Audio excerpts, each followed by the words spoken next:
Balcones' first ever year-round bourbon was an inspiration. It all had to work together. A blend of carefully selected ingredients, Texas-sized pot stills, and creative people determined to find the absolute best way to usher a new whiskey along.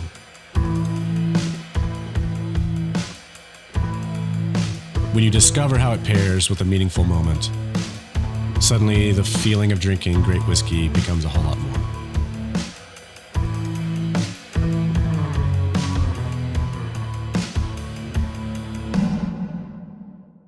Hey everybody, welcome to this week's episode of Whiskey Neat, spirited conversations with interesting people. I am your host, Kristopher Hart. Now, I will try to make this quick as we are all on lockdown in Houston and everywhere, basically. I mean, the whole country's shut down right now. I was supposed to have TJ Miller come in today. We were going to eat. There's a fantastic, world-famous barbecue joint here in Houston that deserves the shout-out regardless of whether or not we could do the episode, and that's Truth Barbecue. Fantastic joint, not too far from here. You, Producer Jack, need to check it out when you can. Fantastic joint. They normally open around 11, and they sell out of food by 1. I mean, they go through crazy amount of barbecue. But we were going to, no, it's reasonable. We were going to sit down with TJ Miller and eat. He's got a line of hot sauces, and we're just going to try his hot sauces with a great local Houston barbecue joint and just enjoy each other. I thought it'd be great just to catch up with him to find out everything he's been working on and to eat. I love eating with people. So, but unfortunately, due to COVID-19, we have canceled that episode. He can't, like most comedians and most major gatherings, we're basically shut down. So I thought it would be important to talk to a very important person of mine, a very good friend of mine. I've talked about him on the show quite a bit, and that is Pasha Morshedi, bar owner of Rosewater. The service industry is devastated by what's going on. No one's open, and that's income that's just straight down the drain. So we thought we would come on, talk a little bit about what's happening in Houston, and to show you a place for those who aren't or a little better off, and some other people that are willing to contribute. A couple of websites you can go to donate directly to help the cause. So first off is Southern Smoke. Chris Shepard's joint, he started a charity a few years ago that helps a lot of people. southernsmoke.org. All of the money goes to those in need. And of course the USPG Foundation at uspgfoundation.networkforgood.com. United States Bartenders Guild is a fantastic place that's all over the U.S. that educates and teaches and is just a phenomenal place that deserves your love and support. So if you can and you're willing to, that is uspgfoundation.networkforgood.com. Now, this week I sit down with, like as I said, Pasha Morshedi and of course our good friend Dusti Rhodes. Dusti Rhodes was, we don't know yet, we're kind of in purgatory, but she was on the cusp of recording her first ever album. Her first ever album was set for April 11th. We'll see how things go, but it will be at the Secret Group in Houston. So if they are open, pay close attention. I can't talk today at all. If they are open, pay close attention. The Secret Group is one of my favorite joints in Houston for comedy, and go check them out. April 11th. This week's show is, as always, sponsored by Terlato Distell Artisan Spirits, leader in premium artisan products like Bunnahabhain, Deanston, Ledaig, Tobermory, Bains, Black Bottle, and, of course, Scottish Leader. I've talked about them a bunch. I love them a bunch. You can find them everywhere. They are worth your time and money. Ledaig, Tobermory, some of the best bottles out there. Whiskey Neat is also supported by the Inspired Spirits at Glass Rev Imports and Amrut Distilleries. We were supposed to sit down with them soon to taste through our samples from Amrut. But unfortunately, again, the entire world is on lockdown right now. So we'll get with them shortly. But Amrut Fusion also received the Double Gold Blind and scored a jaw-dropping 96 points by judges at the Proof Awards. Amrut Single Malt Whiskey is widely available across America and can be found almost everywhere in Texas. Go out and get a bottle today while you still can. That's pretty much it. I'll keep this short. We will have things to come. We didn't get to talk about in this episode, but me and Jack, man, oh man, we had an end of the month lineup of interviews that were shaping up to be insanely good. And unfortunately, again, due to coronavirus they all went away. So we had those interviews will happen eventually. I don't want to say who they are to jinx it, but there are lots of great, fun, decent, great, solid B-list, C-list, A-list names that are going to come on the show very shortly. So, without further ado, thanks so much, guys. Check out the episode. Pasha Morshedi, Dusti Rhodes, stay safe. Cheers.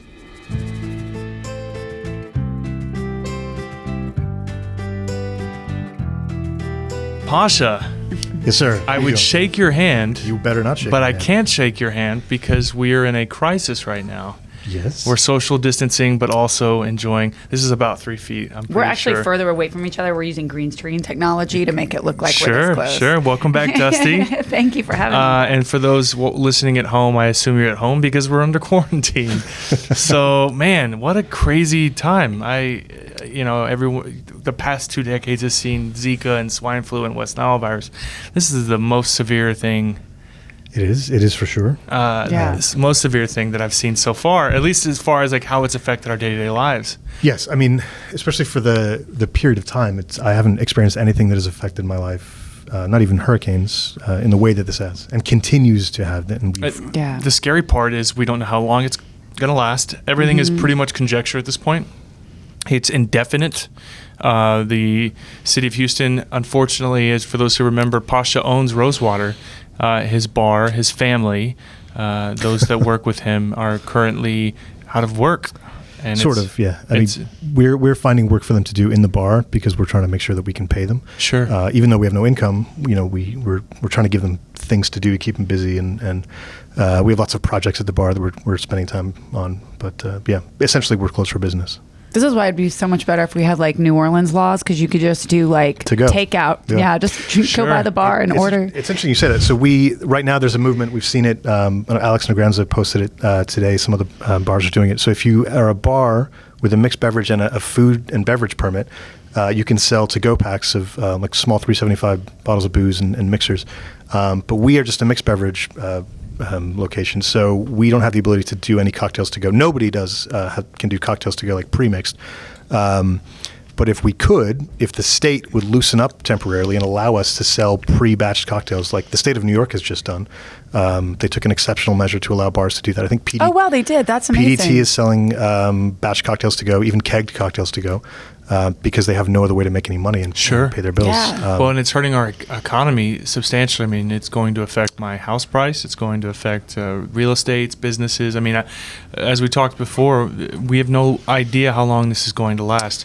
And it's a natural disaster affects one small part of the economy, and it's for a few days. Usually you can get back up and running at some point. But this is probably the scariest unknown I've seen. It is, because especially, my life. So we were talking, we had a team meeting yesterday at the bar, and part of the challenge is that because, like you said, we don't know when it's going to end. I told my team that I assume, based on what we heard so far from Anthony Fauci, that businesses will probably be closed for at least 2 months. I know that the mayor and the county judge said 15 days. I am trying to budget to be able to Wait, what's going to be down for 2 months? I am assuming personally, this is not from the county or the city. I am personally budgeting for the bar to try and pay my staff, for example, stipends through a 2-month period, because I have to assume that I won't be able to make any income at the bar for at least 2 months, unless the state, for example, loosens up their laws and lets us do cocktails to go. So that's what I'm planning to, and it's terrifying because I think that. At our place, my partner Didi and I have enough reserve set aside because we were going to open up another place, and we were kind of putting some money away, so we can afford to burn through some of that cash. It sucks, but we can burn through some of it to help pay our staff, so that they don't lose their homes, for example, and get evicted. Yeah.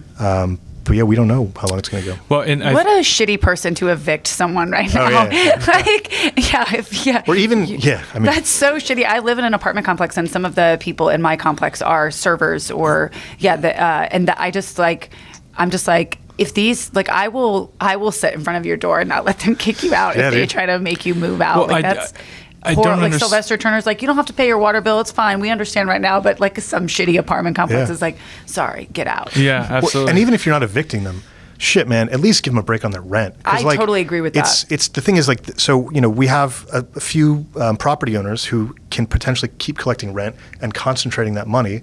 But the bedrock of our communities in a lot of cases are these service industry workers who any money they have in their reserves, they will spend as best they can instead of just sitting on it. And so it's not enough just to keep them from getting fucking evicted. It would be nice if we could prevent them. I swore, I'm sorry. It's okay. I won't be like Justin Burrow. So you heard about that, huh? Yeah, that's thought it was good. Jack, producer Jack over there is marking every time for the radio portion, but we're Sorry, good. Jack. We were. I practiced not cussing on the way. I thought about it in the car on the way here. I was like, I have to do it every day when I walk in my classroom, so I just like. I fully expected this week's episode to be unusable because TJ Miller was supposed to be in here. Oh. We were going to try his hot sauces, and the last episode he was on was the first time we That's right. We couldn't use I it remember you for telling me radio at that. all because he said some words. I'm not going to say it, Jack. I see his finger on the button. He said something inappropriate repeatedly to the point that it was like every 10 seconds, and it was too much for us not to. Yeah. You can't clean that up for radio. We're just going to scrap the whole episode. So, anyways, no matter what you do, it's still going to be. we'll better try and do than- like the good place stuff. Sure. Motherforking landlords, Yeah. whatever.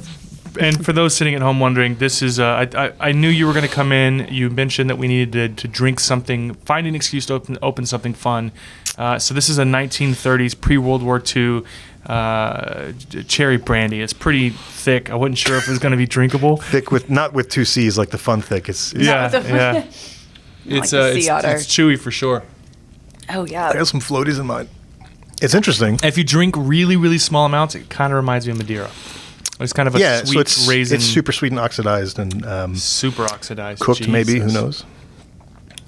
Anyways, so yeah, we don't know what's going to happen. Things are up in the air, and it's scary times. I mean, like we also talked. I have a trip planned for France next month, and I still think it's. I just can't fathom that we're really going to shut down our way of life for more than a couple of weeks. I just don't see it happening. I think the biggest rebound, and I hate to jinx it, Yeah. but I think the biggest headache we're going to have is just trying to get back to normal life and catch up from the missed income. That's and the thing stuff. that And was like once they say it's okay, like once this does pass, people like I think it's going to take like an extra time to get people like that's the worst out part again. Yeah, It's like it's getting out from underneath the overwhelming weight of this. yeah. Well, and especially if and we'll see. This area has been lucky so far in that we haven't seen a lot of severe cases, many cases at all, to be honest. And so, if we're lucky, these actions we're taking will help prevent that from happening. Yeah. But what'll make, I think, the reintroduction of normal life worse is if we do get serious cases like Seattle's seen or like Italy's seen, because people are going to be. I Italy think, lost 500 people today in one day. Yeah, and one thing I hear, which I get tired of hearing, is to minimize that, to say, well, we lose shitloads of people. We lose shirtloads of people every day to other issues. Yeah. Yes, that's true, but this is on top of all that. And Yeah, this exactly. And this is new. The other people just didn't quit dying. Right, exactly. Yeah. It's not a trade-off. Yeah, exactly. They're not like, I had cancer. No, you're fine Yeah. now because COVID. Exactly. Oh, it's great. Yeah, exactly. Yeah, that's like I was listening to a podcast where they interviewed a Italian doctor, and it was just like even them talking about like having to take measures of What like was he saying? He was like Corona. Yeah, exactly. Yeah, yes, that's what. Yeah, was intense. yeah, exactly. It was very much. It was like I was like, oh, so this is how Mario and Luigi would handle the Sure. coronavirus. No, but it was just like the amount of just like his criticism of like the Italian government for not taking things like into effect like before, like sooner, and now what they have to deal with, like overcrowded hospitals, having to make decisions about like who do we there's a lot decide of- to give a bed to. I mean, that's like horrible. that stuff is Not like only that's that- scary. Like that's what I'm just like, maybe I should leave the gym. A lot of doctors were becoming infected, but they still had to work. Yeah. So it just the whole thing is just crazy. But and that's like avoiding that type of situation, because I have some bartender friends in Italy that are not able to work, and luckily they have a little bit more social support there, to be honest, so they're not quite as stressed out. I mean, they're stressed out, but not in the same way I think a lot of bartenders are in this community.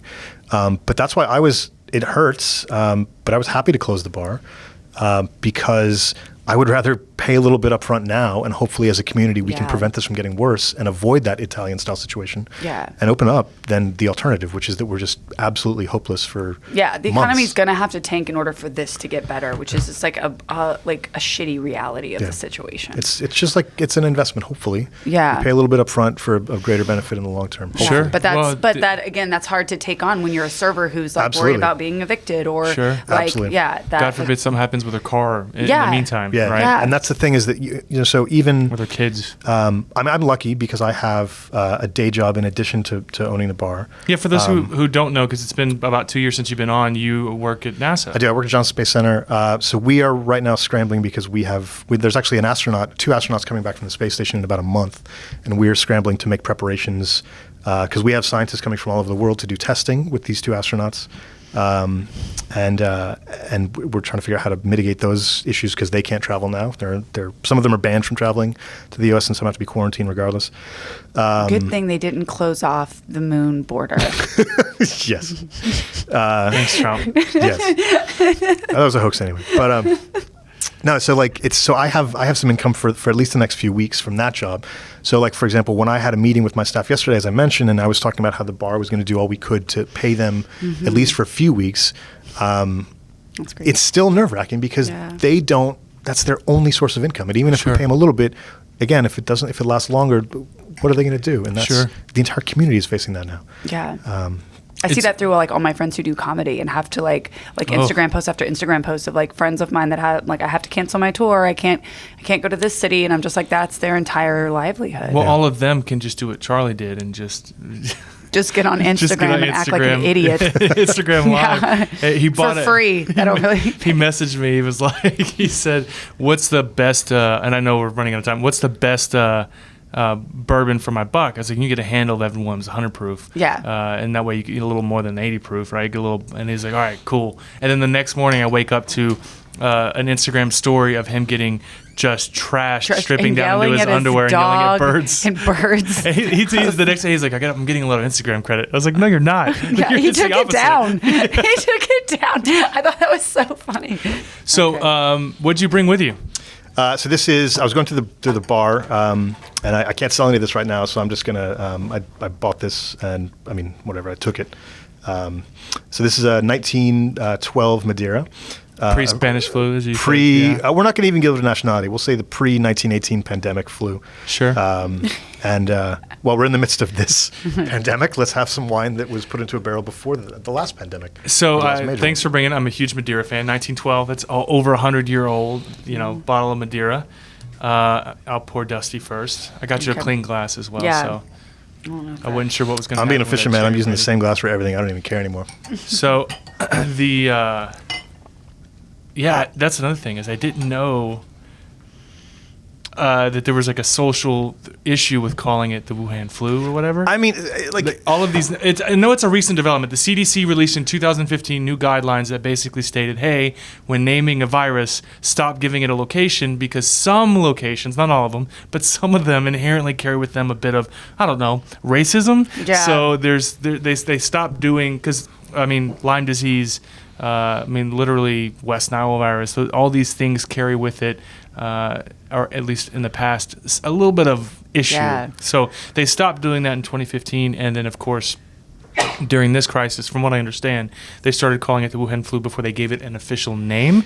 And then when they gave it the official name, you're like, hey, stop saying this other thing. Yeah. Because it's just not helpful, right? So let's say you're an epidemiologist and you're trying to find the actual source of this virus. Oh my God, it's delicious. It smells like BO, like in a great in way, the though. best way. In the best possible Sounds way. like a musky sour man that I'm in love with.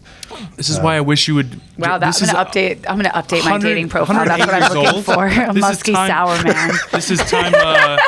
A time capsule in a bottle. Karen, my DD is wincing right now. Yes, for those who can't see Karen, who's been on the show twice, Karen Gaga from Compass Box is sitting off camera, waving and watching, very cutishly at our. That's not a word. I don't know what I meant by that. I think it's. Yeah, I just meant like. And patronize. What's me. the word I'm looking for? Watching us, creeping on us. Yeah. She's on Amazon right now, trying to buy toilet paper for $500 a bottle, a bundle. A bottle. Bundle. That's how they're selling it now. Freudian slip. Anyways, what were you finishing? Oh yeah, so let's say that you're trying to trace the source of the virus and investigate how it spread among a population and how we can prevent that in the future.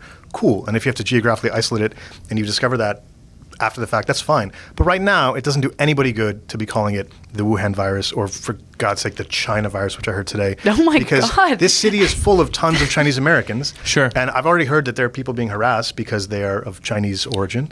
And there's no point in doing that. That's so dumb. And if anyone's wondering, but I'm not, I don't understand what you're talking Chinese about. American? Well, no. There are people who are writing this off as being silly and over the top. If you don't think that the average American, like there's an old saying, and that is that a person is smart. A person can be smart, but people are stupid. And if you don't think there's ever any conflation geographically, just look at the fact that Corona's stock value, the beer company has been decimated. Their value, their sales have been decimated because people are conflating the beer with the virus. So it happens. And although I didn't agree with it at first, I was like, it happens all the time. What about West Nile virus? I'm like, oh yeah, they realized after the fact, in retrospect. There was like a John idea. Oliver on his show. There was some live news show where someone wrote it and asked questions. They were like, "Can I get the coronavirus from eating Chinese food?" And it's like, yeah. This is what happens when you put MSG back in that to-go food. I was just like, oh God. Yeah, it's wild. People are dumb. It was funny though to me when I saw, I guess Corona started recently introduced their hard seltzer, and I was just like, now's not the time, man. Like, y'all need to roll that back. We got other things. Yeah. Other things to worry about. Well, there's actually two reasons why. Well, one reason why Pasha's here is we do want to, before I mention why Dusti's here, I do want to mention that there are ways that you can help as listeners. The USBG, the United States Bartenders Guild, we did an episode with Nathan Raffle and Rob Cook. I always think of Childs, but that's someone else. Robbie Cook and Nathan Raffle, who are the head of the Houston branch of the USBG, they came in here, and the United States Bartender Guild is everywhere. It's all over the U.S., and they have a direct link for you to be able to donate if you want to. In the meantime, they have a charity that they help those in need that work in the service industry when times are tough, and this is definitely one of those times.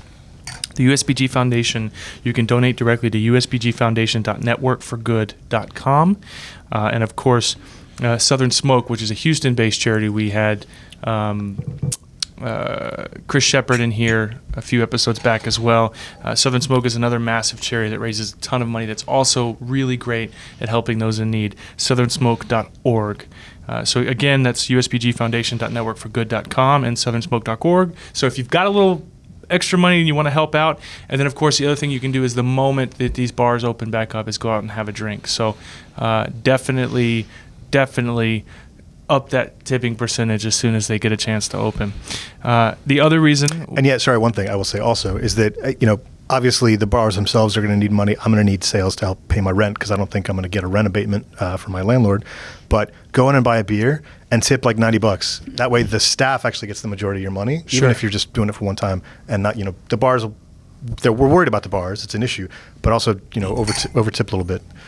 The other thing that's about to happen is Brian Wayne from Poison Girl. I just got off the phone with him before we came in here to film, but they're working, a few bar places are working on auctioning off a few, I'll say, rare items. And auctions, I don't think is the way to go as opposed to raffles. Kevin Hester, who is the head of a charity that's run by a church in Clear Lake, they got their hands on a bottle of the Buffalo Trace 375 6 millionth barrel thing, and Buffalo Trace is $20 a bottle. This is a 375. It's a half bottle. The only thing special about it is that it comes in a box and is the commemorative bottle. And Buffalo Trace gave it to charities with the hopes of raising $1,200. That's it, which is still substantial for a single bottle. We got together, we brainstormed, we realized auctioning is not the way to go because you're only relying on those who've got the money to drop. And who know enough about the product to increase its value. Sure. I said, no, let's do a raffle. Raffle, if you price it right, you can raise substantially. I can't talk today. Substantially more money. Have a drink. It's okay. Yeah. It's not that cherry brandy. It's we poison. haven't even had the hard stuff yet, man. Yeah. Substantially more money, and they actually raised just over, for that one bottle, just over $5,000. Oh, wow. By doing a raffle instead of an auction. So Brian Wayne from Poison Girl, they're putting together something special. and I think they're going to be doing a raffle versus auction, and I think you price that right, $5 to $10 a ticket. I think you are going to raise substantially, I said it right that time, more money than just doing an auction. Agreed. So, for those listening, that I know there's a ton of people within the industry in Houston that are trying to find ways to scramble. This is definitely the way to do it. There is actually even a service that will take care of everything for you. The website, the landing page, the whole 9 yards, for taking a small percentage. They still raised. If you lose a little percentage, but you raise 5 times what you would have raised, that's the way to go. So anyways. No, that's good. That's a good point. Sorry, I was going to say, and that's something I think that every bar can do, even so. As a larger community, we can do it. So we're, for example, planning a raffle we're a neighborhood kind of bar, and so we're planning raffles because we do them regularly for charity events. For our regulars, at the very least, that we can accomplish that raffle without a whole lot of publicity. But I would say that any bar, no matter how local, if you have the ability, can do that on a limited basis, even just to raise some money. You could probably get 10 times as much for your $50 bottle of whiskey than you would otherwise.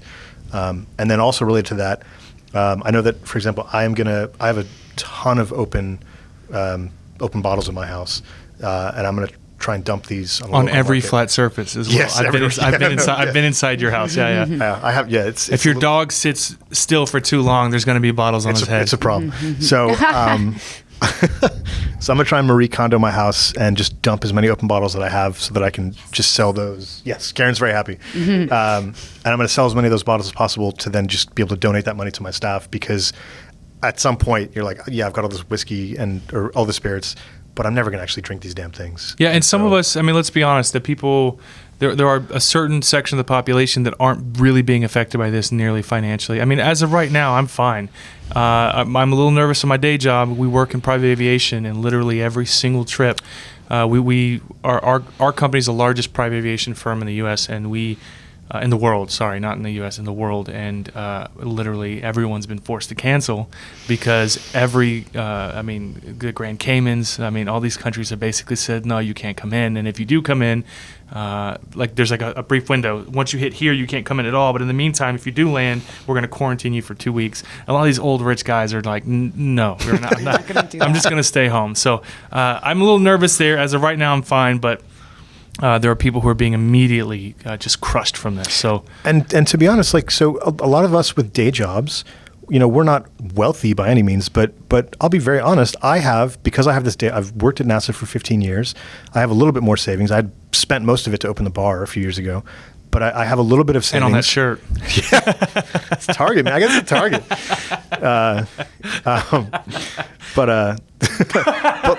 yes, I love this shirt actually. So it's very hurtful what he just said to me. In the middle of something sweet, just fine. A zinger, boom, fine. It took me hours to pick this shirt out for today. How long did it take you to pick that mustache?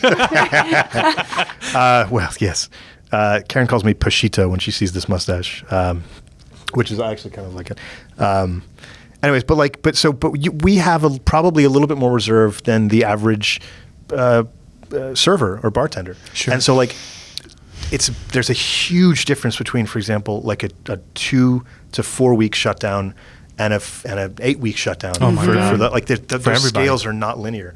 And so that's something I think we should all be mindful of, is that even those of us that might lose, if I lose if we get furloughed at NASA after a point of time, I'm still going to be okay for a few weeks, but that's going to be way beyond for my staff, for example, if we can't help them. Sure. And so I think we should all just kind of be mindful of that.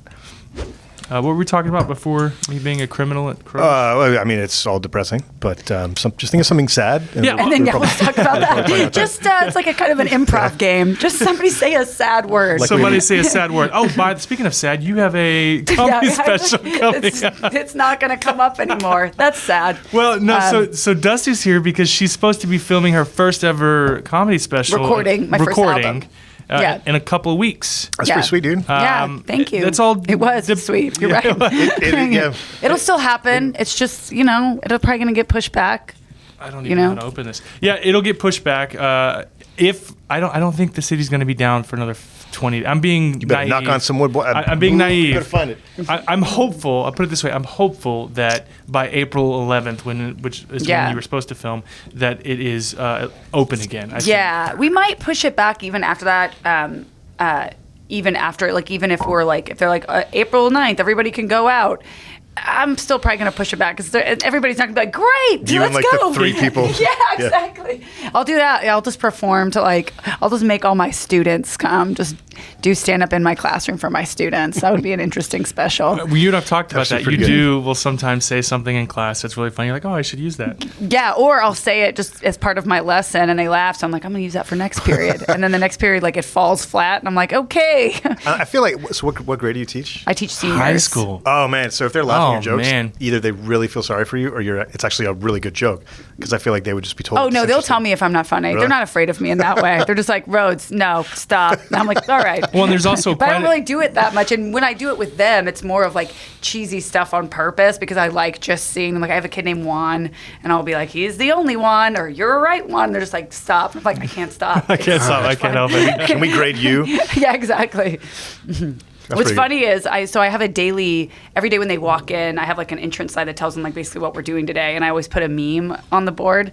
And so like even before spring break ended, I had kids messaging me and they're like, hey, can you, because I have like Remind, which is like an app that you like text students on. And they're like, can you set up a Remind to send us a meme every day? And I was like, oh, you do like me. This is exciting. That's validation because my kids right now are like at that age where totally disinterested. My daughter was crying the other day and I was like, why are you crying? And she's like, because we're out of school for the next few weeks. I'm like, what are you crying for? She's like, because I'm not going to see my boyfriend. Like, I forget yeah. we're at this Okay. age where being a boyfriend just means being in the same Teaching building. also has taught me a lot. Like I've learned from man. 10 years of teaching that kids actually like crave that structure and some of them really like to like they just need something in their lives that's stable because a lot of what's happening outside of their life, like I grew up of course like fine, so I was like school sucks, but like I never had to like escape my home. I guess like that's the other thing, like I worry to death about them because I'm just like some of them just knowing what their home life is like, I'm just like Where do you teach? I teach I work for Yes Prep public schools okay. at like in North at Yes Prep Northbrook, but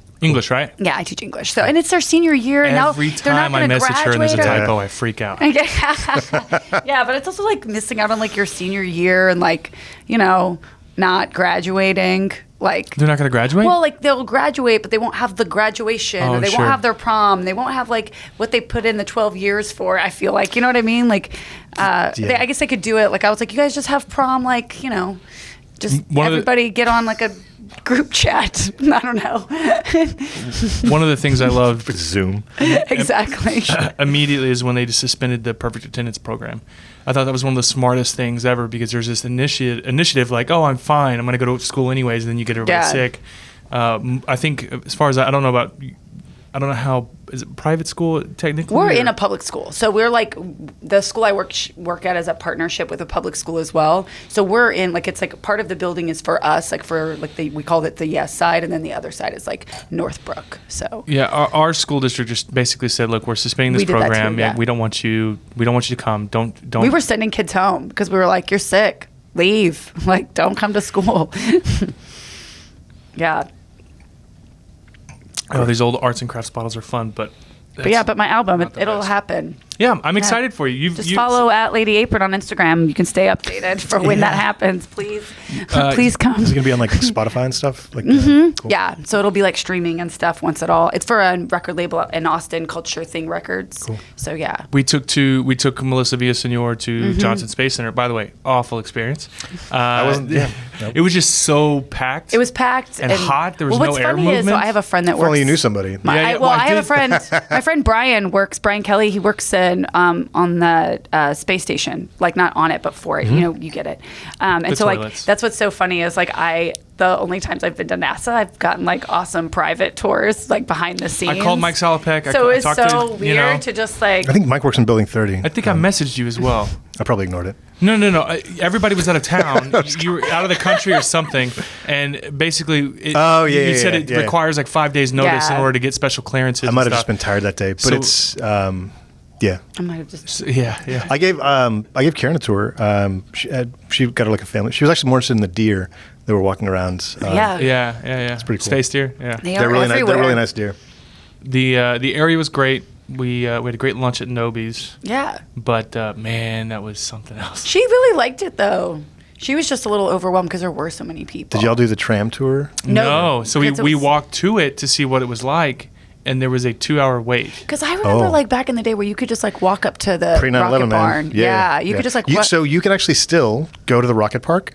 A lot of people don't know this. So there's that old Saturn V rocket that used to be just like out. Yeah. They put a building over it and restored it. It looks like it's beyond the guard gate, and it is technically. But if you go to Johnson Space Center, just tell the guard at that front gate off Saturn that you just want to go see the rocket park, and they'll let you in. And you can do that for free and just walk around this incredible giant old Saturn V. Because that's the thing I wanted to take her to see, but I was like... oh, it's weird. I would feel like Pasha could have mentioned that in the text I sent him. Man, I was busy probably. I don't remember. Who's buying that shirt? I may have bought more than one of the same shirt. No, yeah, because it's honestly, I think... I'm sure the people at Space Center Houston want to hear this because they get money from tourists. But to me, the Saturn V rocket park experience, which is free, is the best part of that entire NASA tour. And we walked through, saw the spacesuits and the inside and stuff, and that was pretty much it. Little lead poisoning to help with the corona. Yeah. Hey, listen, man. Cool. From what I understand, we're not drinking the whole bottle this episode. Although the way things are going, we'll see how. But we're just all crying by the end of the episode. But yeah. So I don't remember what year this was. Oh, this is the Beam one. Yeah, it's 86. Sweet. 175 months old, 86 proof, and I think it was a 89. It's hard to tell. I almost brought. I have an early 2000s like Beam Black that I have. It's like those are great. Those old ones. Delicious. Yeah. Yeah. 8 years old, right? Yeah. It was when Booker was still alive, and it's not an extravagant Dusty, so to speak, but it's just kind of fun to have. Oh yeah. But it's, I don't know. Like I've been in this. Thought of a really funny dirty joke. We will not go there. Get the buzzer ready. No, but I was thinking about like the Beam stuff and how good a lot of those kind of classic workhorse bourbons are, and how useful they can be in situations like this. Because it's, I don't know, man. Like I'm thinking about holding up in my house and cracking open some of my bottles. And, Sure. But at the same time, I just want to pound a really delicious bottle of bourbon, like that I don't have to feel guilty about. I didn't feel. You know what I mean? This hobby. It's very quite often that you drink every day, and you got to be careful with that. For sure, right? No, not at all. I felt guiltless yesterday because I made a delicious Irish coffee, and that looked really good. By the way, I felt like I was making coffee, not booze. And I Wow. watched your video that you filmed. Man, that was terrible. I watched the video you filmed, and I was like, okay, well, that seems simple enough. And so I tried it with Bushmills, and I tried it with Slane, and it was for some reason, just because it had coffee, and I was like, I'm drinking coffee. I'm totally civilized. I'm definitely not an alcoholic. That's why I feel like when I have a hot toddy in the winter, I'm just like, no, it's for my throat. Medicine. Yeah, of course. I'm sick. Yeah. Preventing the sickness. The thing, like so yesterday I was kind of, I was talking to a friend of mine who's like cracking up a bunch of his really good stuff, like some of his older Dusties or whatever. And now though I'm in this point where we're trying to circle back. I'm at this point where I look at, for example, I've got a bottle of Booker's Rye, and I saw somebody was selling one today for like $1,100, and I was looking at the Booker's Rye, and I was like, I can sell that bottle of Booker's Rye, and for example, give all the money to my staff. Sure. Or I can, and then I can just crack open this Beam Black that I have, which is also going to be delicious. And so now I'm kind of second guessing all the old valuable whiskey that I have, because now it potentially serves a greater purpose than just being something cool that I can drink because I'm an asshole. Definitely, that's a thing about having those bottles. Is all of a sudden you realize what you have one day, and it's like, what the? I remember when Booker's Rye first came out, I was furious at $300 Yeah, it was a bottle. crazy. And then at one point, when it hit $450, I bought like 6 of them, and they kind of peaked around 600 to 800, and they wouldn't go anywhere. And all of a sudden, it hit 1,000, and then someone tried to get 1,500 for one, and it's like, okay, well now you're stupid if you don't sell it. Wade sold his wedding ring when gold hit $2,000 an ounce, and I remember talking to him about it.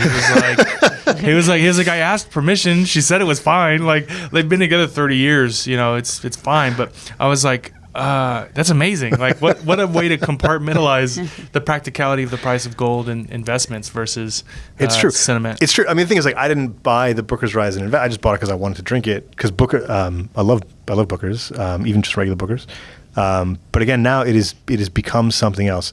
And to tie it back into what we're talking about, it is not only, you know, it's become so expensive that it's become almost an investment, and it's weird to imagine drinking something that valuable when I could turn it around and benefit somebody else directly. Greatly. Going back to, for example, and again, tying into stuff that I'm trying to do for my staff personally, the stuff that Southern Smoke is doing, like all these things, because you could also take your fancy bottle, sell it, and donate the proceeds to Southern Smoke and help local bartenders. Sure. Who may have turned you on to whiskey in the first place, and you wouldn't even know about Booker's Rye if it weren't for these bartenders. We thought about, so all the merch for this show and the merch for HBS benefits the Camp Hope.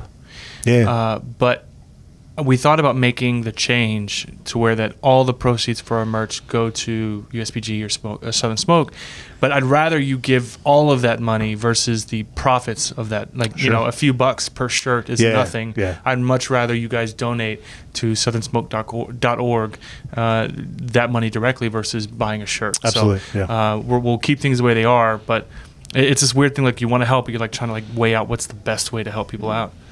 Do you want to try this? Yes, yeah. So I know that we did our Compass Box a couple years ago. Actually, it wasn't even it was Houston Wine Merchants Compass Box, but we did it with them to kind of like, really push it. Received very well. If you Google HBS on Reddit, several people did write-ups on this. It was really cool on our pick. And then you did one. When did you guys do it? So my partner Didi and I, we selected a single Marion cask, which escapes me at the moment, but I think it was French oak heads. Is that right? Oak cross cask. So this is an oak cross cask with French oak heads. It is delicious. I'll leave it at that. Sure. So yours, Chris, by the way, was Glasgow blend, so the peated one. Yeah. This is unpeated. Artist blend. But I'm very familiar with the brand, but I appreciate it. For those of you at home, she just said, "Eat me." So this is our Eat Me blend. It's, So we picked this up for Rosewater, and Didi is getting some in delivered to Killen Steakhouse, and I think maybe STQ. I can't swear to that, but it's sweet. It is, Yum, it, yum, is yum, yum. it is sweet with like a kind of toasted mocha fin. I love it. It's delicious. Very light, very bright, lots of honey. I love when people say tons of heather. I'm like, what's heather? I don't know her. The nice thing about it also is that To meet her. Do you have to timestamp that one? This is like the thing I like about this also is that it has it serves two purposes. It's complex enough to enjoy on its own, and it's not quite so extravagantly expensive that you can't mix it into a drink if you want to. What would you mix with this? I mean, we've been putting them in our penicillins at the bar. Yeah, and I believe they were somewhere around $45-$50 somewhere in there. Like they're pretty inexpensive. Yeah. I mean, the one we did, I think we released it like 43. It was like a really slim thing, but typically for under $50, and you're talking about a 46%, 49%. 49%. I think ours was a little lower, wasn't it? No, we keep them at Marrying Strength. They're both at 49. Wow, Oh yeah, 49. I'm sorry. 49%. Yeah, that's awesome. A sub $50 Scotch is always a good thing. Yeah. So these are not available at retail. You have to come to the bar to get it. But the bar doesn't exist right now. So Yeah. So just Raffle off some. look at Well, actually, that's a good point. I always wonder how long it's going to be until like bars start turning into speakeasies. We're gonna have to at some point, right? Here's the Because thing. If we go technically, I was more like, than a could you month. just say you were like a private club, and because I was talking to the owners of There's a Poison Girl permit about for this. that. Not that they're going to open, leave them alone, government. But I was just like, how hard would it be to just like sneak people in? So I'm going to say this for the benefit of my team, my kids. So I went into like full angry dad mode yesterday because again we're trying to take care of them during this shutdown. At the same time, this is different than a hurricane, right? Like in a hurricane, the bars are refuges where we can all hang out and we are all healthy and we're not dealing with some mystery invisible virus. But I heard a couple people talking about speakeasies, and it pissed me off so much because it is flagrantly defying defying all of the Health concerns. The good. That's the good reason sense- they're exactly. they're not closing you down because they don't like you. They're closing you down right. because it's like we're trying to not be Italy. We're trying to mitigate these Yeah, problems so that yeah. we can come out stronger sooner, Yeah. hopefully on the back Sure. end. And so, it sucks, man. Like it's the thing is like in times like these, bars exist for these sort of stressful situations where we get together and commiserate with each other, and it's really shitty. Sorry, it's really shirty. To be in a situation. What a great word you just chose, shirty. What a word. It's really, really shirty. I think you should lean in on Dusty puns as well. I feel like you guys should be known for these things. It sucks to not be able to do the things that we want to do in these bars that we love with these but people. You have to just make that sacrifice right now. Yeah. I think it's like we live in a culture of FOMO, they're just like, oh, am I going to miss out on something? It's like, no one's doing anything. At best, you'll miss out on a disease that we have immunity to. Sure. Yeah, why don't you have here's something you don't have FOMO about, dying. I'll quit making fun of your shirt, but because you work in the medical field, I must ask you a question, dude, and that is that was good. What? You know what? Good job. I'm really Chris. mad that was good. I'm mad. I'm mustache. For those that can't see, Pasha's pulling off the sickest mustache. Are you guys worried about anything? I know that people are talking about living on surfaces for long periods of time. I mean, 72 hours. Yeah. I mean, so we several weeks ago we started really impressed. We started implementing protocols, stricter protocols at JC for those that interact with astronauts to protect them. The astronauts that are currently in training for launch to the space station this year, I think in their training modules at JSC, they're wiping down surfaces like between every class. Sure. Because their schedules are so tight that the loss of any time is, which in this case we're talking about 14 God, devastating. How lucky would you be to be like, hey, during this whole crisis, we're sending you the moon. It's like, thank God. That's the one place. The safest place I could be right now is not on Earth. Plot twist. That astronaut has corona, and now he's giving it to the moon. And then, so this is actually a government conspiracy to give aliens the coronavirus. The alternative is the astronaut that I worked with, my current mission, she's about to land. Her name is Jessica Meir. She lives around here. It's super cool. She actually used to do, when she was far younger, my job that I kind of replaced her, and then she went on to become way better than me and an astronaut, which is interesting.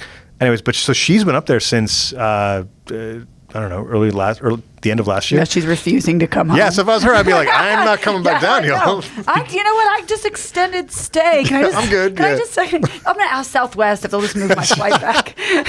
So they do cancellation fees on these Soyuz? Exactly. I would like to not come back to it. Did you hear about Jared Leto? Tell Trump I want to join his Space Force. That's why I'm just going to stay up here. Jared Leto was on like a 12-day retreat in isolation. He was like on not a monastery, but like what do you call it? I thought you were talking about the guy Jared from Subway. I was like, I think he's in jail. Meditation ritual. Yeah. He's sequestered on purpose. That's not my choice. I don't think that's a meditation thing. I think he's in jail. Yeah. No. Jared Leto, the worst Joker in history, was. But I love the guy. He was on a 12-day meditation retreat with no.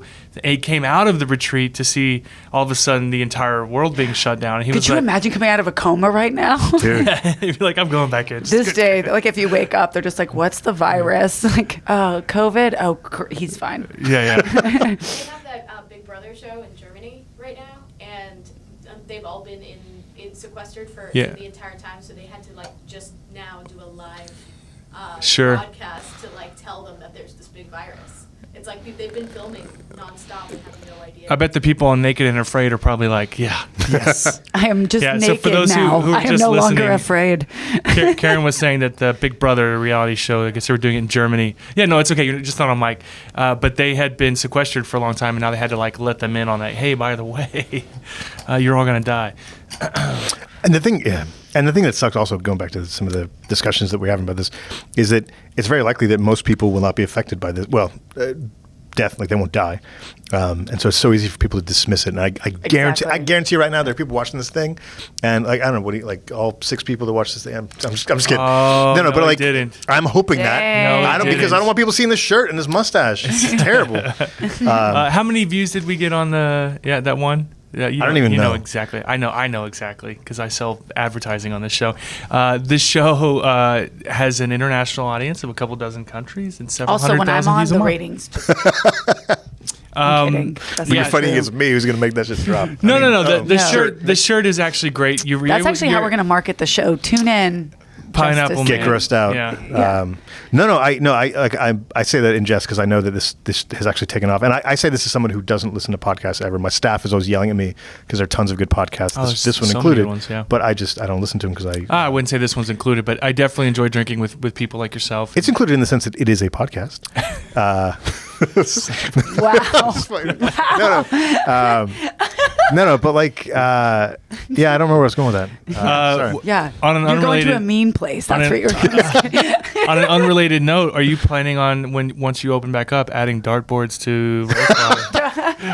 That was, oh my God. So Dusty doesn't know that story. So there was somebody that I hate. Yelp is stupid. It's awful. Yelp is the scum of the earth. My favorite thing used to be to look up Yelp reviews of, like, do you remember what was that bar that was on Richmond?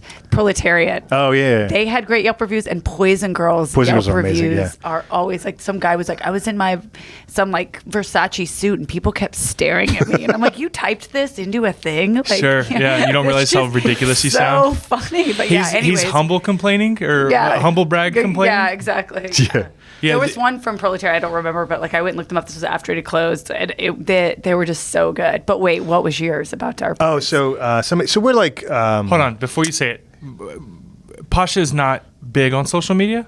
Hate it? He's not very good at it. Not good at all. He just didn't have a lot of followers. Stupid idiot. No. Everyone loves following him. So this person used to Christy used to handle social media, but you can tell when Pasha is, some of the posts from his business page are kind of petty or shitty, like he's making some jabs at, like, customers and whatnot.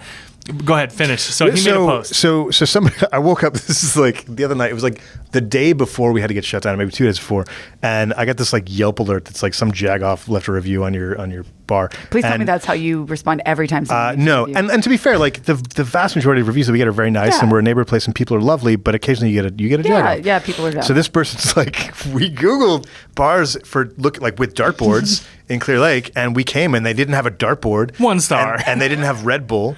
And they didn't have cranberry juice, so we make like our own cranberry cordial because we're pretentious. Like, but whatever, it doesn't matter. We didn't have all the things they wanted in sequence, mostly dartboards. And so they were looking for like an Irish pub or something. They gave us like a 1-star review. And I talked to Dylan, who was working that day, that when I came in the next day. You can't control Google. He was like, yeah, exactly. But like it's not like we advertise as dartboards. Like, so I mentioned that in the next post, and I was like, by the way, everybody, like, come have this drink today.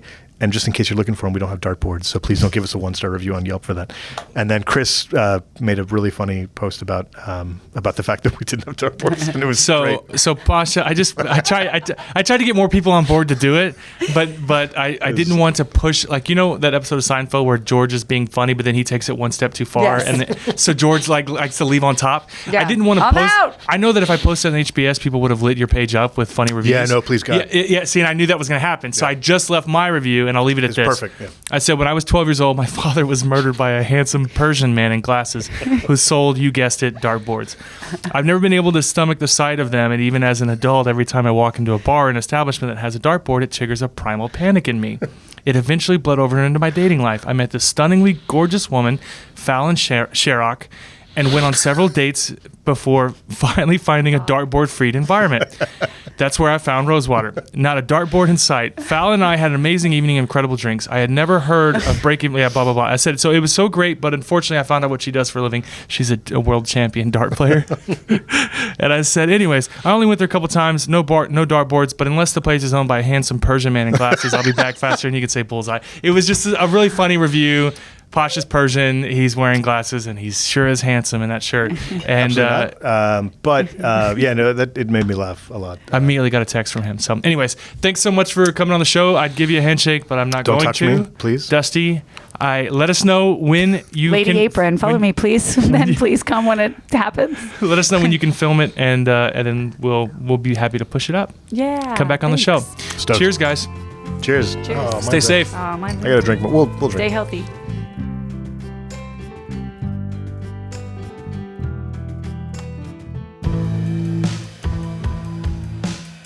Balcones' first ever year-round bourbon was an inspiration. It all had to work together.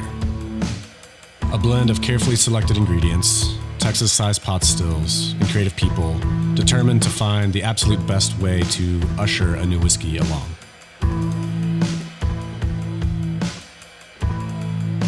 When you discover how it pairs with a meaningful moment, suddenly the feeling of drinking great whiskey becomes a whole lot more.